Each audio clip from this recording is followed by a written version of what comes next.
So the Finner record was 39 by Nando in modern, and then overall, sometime in 1980s, they said, or something like that, a guy got 41. Ibrahim Kutlay, yeah.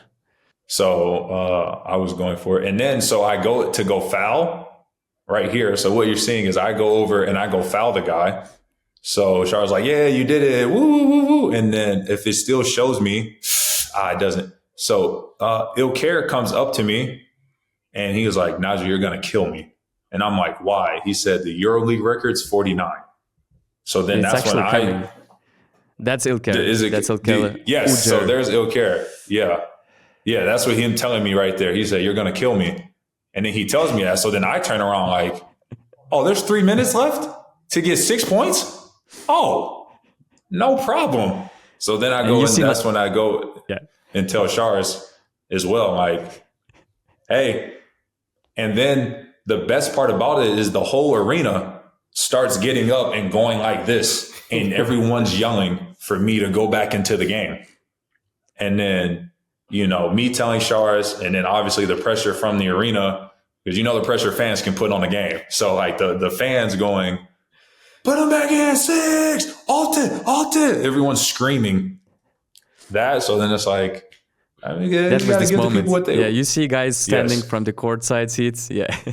You see the guy in the yellow down there? Yeah. The guy in the yellow down there is like, put him back, So look, so I was like, all right, I can't, got to give the fans what they want. You're a man of the people. I am. I really am. And now let's watch and let's compare Alba's defense compared to the first quarter and the way they tried to stop you in the last 3 minutes. That was the most intense defensive effort you can see in a fourth quarter, in the end of the fourth quarter, and the one team being up by 33 points. That was just crazy. Right. The hardest defense of the whole game is now. You're about to see the hardest defense of the entire game, the last 2 minutes in a game where we're up 33. They didn't want to be on that wrong side of history. You don't. But I respect it though. Oh, and I'm not going to lie to you too. So when I shot a technical free throw, and I never shoot the techs, I always let franchise shoot them, who's we call Scotty. But obviously, the night I'm having, I shoot the tech, I miss it. And I go to Scotty, I said, Scotty, I'm not going to get it. I fucked it up. I missed a free throw. And then I missed this free throw too. And in my mind, I said, Nigel, you missed 2 free throws. I don't think you missed a free throw in 2 months. If you don't get this record because of these 2 free throws, I would never be able to go to sleep again the rest of my life. I don't think. Like I was ready to go to the top of my apartment complex and look down and say, have a good one, Nigel. Because I thought these 2 free throws keep me from getting this record. I will never, because it happened in college, which is why I was scared, because in college I had 9 points, like 11 rebounds, and 11 assists. And I checked out the game. No one told me I almost had a triple double. I check out the game and everyone's like, Nige, you need 1 more point for a triple double. It's the first time and blah, blah, blah, blah, blah, blah. And I'm like, oh, what? I checked back in and one of the refs was like, Nige, if anybody even breathes near you, we're calling the foul for you. And in college at that time, Eric, it's still 1-1. I missed the front end of the 1-1 free throw. Ouch. And I didn't get to triple double. I finished the game with 9, 10, and 11.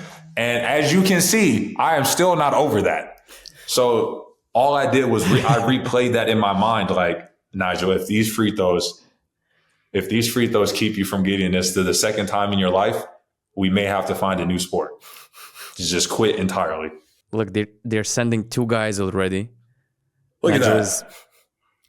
Side of the backboard. 3 guys around. He still draws the foul. We saw very different Alba's defense, but what about Fener's defense? Wasn't it like, okay, let's force Alba to take some quick shots in order to have more time for you to reach that record? It's like they completely changed the way they play. Like everyone knows them for like, okay, the defense isn't tremendous, but on offense, they can slice and dice you. And now we're like, all right, guys, they're going to do the exact opposite. Now they're like, let's share the ball now. Let's swing it around. Let's use some clock. and then like let's play aggressive as we can on defense. This was funny to me. My cherry picking. Look, Nigel is not on the screen anymore. There's still a good It's the chance only. to make It's a the only defensive way stop. I could get the. It's the only way I could have gotten the ball. It's the only way. They're gonna implement offside in basketball just because of you, man. It's crazy. But the funny, you know what I was thinking though in my head is as I'm cherry picking, I go, I have to do this because I don't know how else I can't get the ball. Like they're not gonna foul me when I have the ball. Like if one of the other guys got the ball, they fouled them. Like when Papagiannis got the ball, they just fouled him. Like, all right, cool. Now I'm just not gonna get it. So they're not gonna foul me, but they're gonna double team me, and I can't just throw up double contested threes. You know, the conversations now is funny. It's 4 days after, 5 days removed. But in 5 years, in 10 years, it's just going to be, you remember the first 50-point game in Europe? End of story. It's not going to be, 4 of those points he cherry picked at half court. So it doesn't really count. He really only had 46. And 50 is 50. Anywhere. 50 is 50. Exactly. I don't care. I don't care how you get it. How you get it done. You get it done. So right now, with 38 seconds to play, Nigel has 48. And let's watch what Alba did. See, I think they foul Yam, right? Exactly. They're sending him to the free throw line just to avoid you getting the ball, because then they cannot foul. And they're giving high fives. Like, yes. They're giving high fives. Yes, you see it? You saw that, right? They're like, yes. They're like, good job.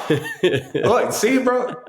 That's why I don't care about the cherry pick. They were conspiring against my greatness. You see that? That's what DJ Khaled. That's what DJ Khaled means when he says they don't want you to be great. He was talking about them. They are they. They didn't want me to be great. The high five after the foul, down by 30, sending the guy to the bonus is crazy. Exactly. You see that? That sums it up right there, Eric. Thank you for pointing it out. They're like, yeah, down 35, good foul. Like, what? But like I said, I absolutely understand why they were doing that. You do not want to be on that side of history. And I think any team in their shoes would have done the same thing. We talked about it. We said, we would have done the same thing. You're not about to score 50 on us. Oh, yeah. I would have fouled you for sure. And for you to cherry pick, I would have went back with you. Like, it'd have been 4-4.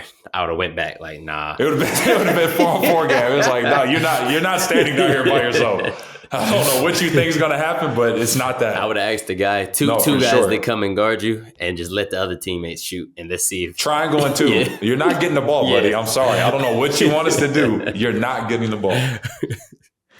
I'm glad you weren't on the other team, man. Because I would have been embarrassed. I'd have been like, man, he scored 50 on us. I'm embarrassed. I got to stop it. So, like, this is what I meant. Like, right here, like, the defense we're playing, up 40 with 26 seconds left, and we're swarming the ball. Like, we need the ball back immediately. And look what happens. So, the ref says that it's Fener's ball. And Alba is taking a challenge with 23 seconds to play. Challenging. They're challenging down 40 for their ball. This is what I'm saying. Bro, Eric, that's what I mean. When DJ Khaled said they don't want us to win, it's them. They deserve the 50 after this. You're taking you're down 40, you turn the ball over and go, something's wrong. The 50 was poetic. A challenge? 50 was poetic. It was inevitable after all this. When this happened, all I could think about was, Nigel, what are you going to do? Because if anyone else touches the ball, like that, we all were talking to each other. It's like, Nigel, you got to come get the ball because they're just going to foul us. You got to come get the ball. And then, like, when I walk out there on the sideline, I don't know how many people are standing in front of me. Look how many people are standing Yes, like, look at that. 3 guys. They're sending 3 guys. Look at that. So, yes. So, like, look. Hey, Eric, look. This is what I want you to see. They didn't want me to succeed. That's tough. So, like, all right, hold on. Pause it right here, though. I just want to let you know what was going on in my mind. In my mind, I'm going, oh, my God, I'm not going to get open. I don't think I'm going to get it. What am I going to do to get the ball? And then Seamus throws the ball. I said, who is he throwing the ball to? He said, no, they're going to foul. And then Yorgos told me, he said he was just walking around like acting like his body was sore. And then he just flashed at the last second to the ball. And I said, oh my gosh, Yorgos, after the game, I said, I got it because of you. Is it, like I said, like look at Papa Giannis though. He was walking around grabbing his hip, and that guy was like, ah. And then I got the ball. When I got the ball though, it was just like the movies, like when everything's in slow motion. 100% that stuff is true. Because when I got the ball right here, that's a half-court violation, by the way. Oh, I know, but you know what you need in life sometimes? You need luck. And we don't need party poopers. We don't need party poopers. We don't need party poopers. Yeah, you can't call Honestly, that. Here's what I'll say. If you call that, shout out to the refs. I think the refs, I think one of two things happened. One, the refs got caught up in what was about to happen. Yeah, the moment. And they kind of were like, oh my God, is he actually going to do it? Wait, was that backcourt? Too late. I'm already out the rim. And then the second one was, they were like, that's a backcourt. But if I call this, I'm not leaving Istanbul in one piece. Because there's no way those fans would have let whoever blew that whistle make it out alive of that arena. So I think it was a business decision and then also prisoner of the moment, which I'm happy for both. And as I laid it up, the ball bounced. Almost spun out. And appreciate it. Tough year. It did. So I'm looking back like, oh, my heart is literally at my feet. I could feel my heart beating in my ankles when it bounced. Because I said, if this comes off, I'm walking back to America. Just don't even pay me the rest of my money. I'm walking back to America. That probably was your toughest points. That was your toughest points of the game. That was the hardest 2 points of my European career. You got denied. Hardest you ran to get the ball. You got the hand up. You Euro finish in traffic. That's a tough finish. Hardest 2 points of my career. Most nervous I've ever been. Look at that.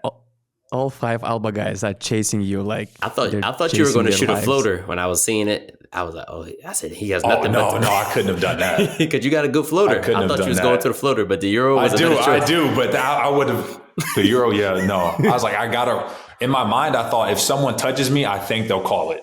So I was like, I'll just get downhill. But yeah, no, it was the scariest shot I've shot in my European career. I was terrified of this last shot.